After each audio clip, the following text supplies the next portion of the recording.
Untuk under invoicing tadi dari Golkar ya, ya dari Demokrat juga.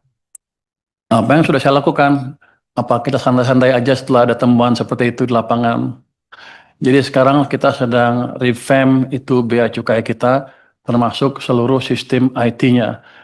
Kita punya Simbara yang terdiri dari berbagai komponen kan, dari ESDM ada sistemnya, dari bea cukai, dari pajak ada sistemnya semua. Cuman sekarang ngakunya terintegrasi, tapi belum terintegrasi betul. Saya sudah buat tim 10 ya di LNSW, Lembaga Nasional Single Window, untuk memperbaiki itu dari waktu ke waktu. Dan mereka laporan saya sekarang setiap minggu.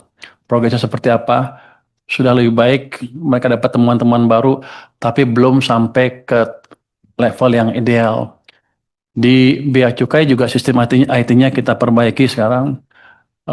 Kita udah beli scanner-scanner baru ditaruh di Jakarta, di Pelabuhan Tanjung Perak ya, Surabaya, Surabaya, di Semarang bukan di Semarang, Belawan. Belawan juga udah kita ini.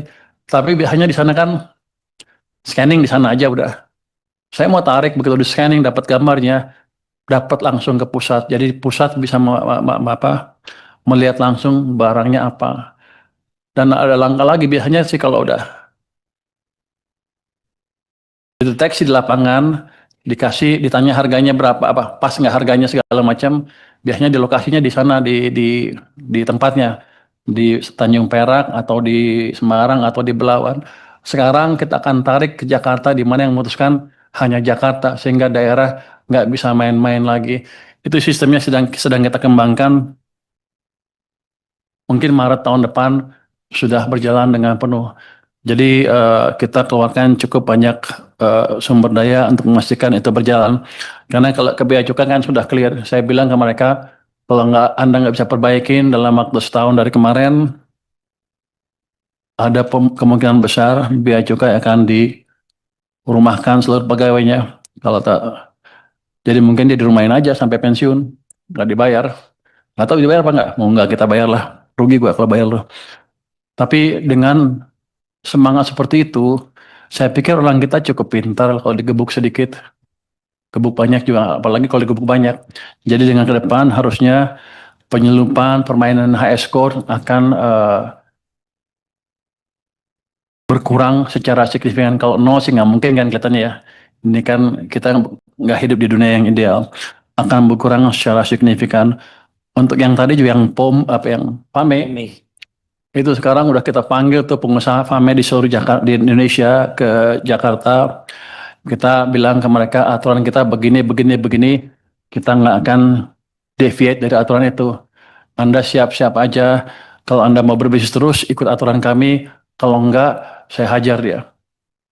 Jadi setiap ada pelanggaran-pelanggaran itu, kami dapat namanya, termasuk yang sibuk-sibuk, yang ribut-ribut di Medsos. medsos tentang apa, Balpres. Kami dapat namanya, kami investigasi pajaknya seperti apa. Ternyata banyak dari mereka nggak bayar pajak. Saya datangin orangnya ke sana untuk suruh bayar pajak. Jadi ini harus fair. Kalau mereka nyerang ya harus bersih. Kalau mereka nyerang-nyerang aja untuk menghindari apa menutupi kejahatannya, saya hajar dari pajak. Itu ternyata boleh saya main di pajak. Emang nggak bayar pajak. SPT-nya 0000 selama 5 tahun berturut-turut berarti nggak bayar pajak. Ada yang selalu nihil padahal punya gudang banyak sekali. Jadi jangan main-main lagi dengan pemerintah. Kita serius. Dan ancaman saya ke bea cukai juga serius. Kalau mereka main-main, kita hantam. Sama juga ke pajak juga. Sebentar lagi akan ada perbaikan yang amat signifikan. Prinsip pengawasan barang ekspor tadi tanya itu ya. Pada dasarnya itu dah sama. Kita akan pakai sistem yang terintegrasi, pakai IT. Kita kembangkan juga sistem AI. Ini walaupun saya lihat masih awal, tapi kelihatannya orang-orang kita masih bisa belajar. Kalau dampak ke tadi, gimana kalau nggak berhasil? Ya nggak dapat duit. Kalau berhasil ya positif. Jadi expected gamenya positif nih sekarang. Jadi karena sebelumnya belum ada. Yang jelas saya bisa mungkin recover yang tadi kehilangan sebesar 25 triliun yang saya kasih ke industri batu bara.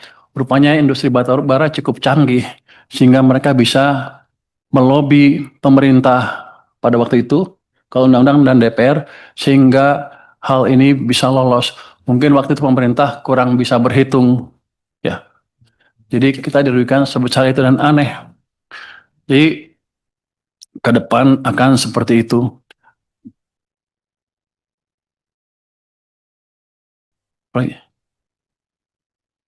Yang utama Pak. Untuk roadmap hilirisasi kan itu di luar wewenang Kementerian Keuangan, tapi kami akan bicara ke Kementerian SDM, Ya.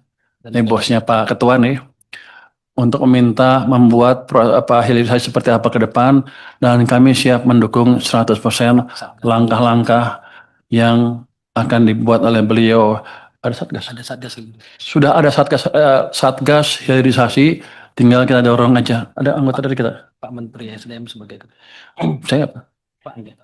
ada satgas hilirisasi dan Menteri SDM sebagai ketua, saya sebagai anggota. Yang jelas kita akan jalankan supaya ke depan akan berjalan dengan betul. Untuk post clearance, dan pre-pros and clearance, apakah sudah zero fraud? Mungkin zero fraud tidak mungkin akan diciptakan, nggak akan mungkin akan terjadi. Tapi kita tingkatkan semaksimal mungkin sehingga orang-orang kita tidak bermain-main lagi. Karena saya kasih tahu mereka, kalau mereka main-main risikonya clear sekali.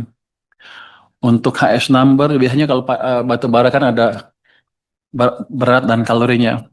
Selama ini kita bea cukai tidak bisa periksa tuh kalau ekspor. Kapalnya udah berangkat, baru kita bisa tahu kalorinya berapa. Saya sudah minta ke Pak Dirjen untuk memastikan kapal nggak bisa berangkat sebelum kita tahu barang yang dinaikkan seperti apa.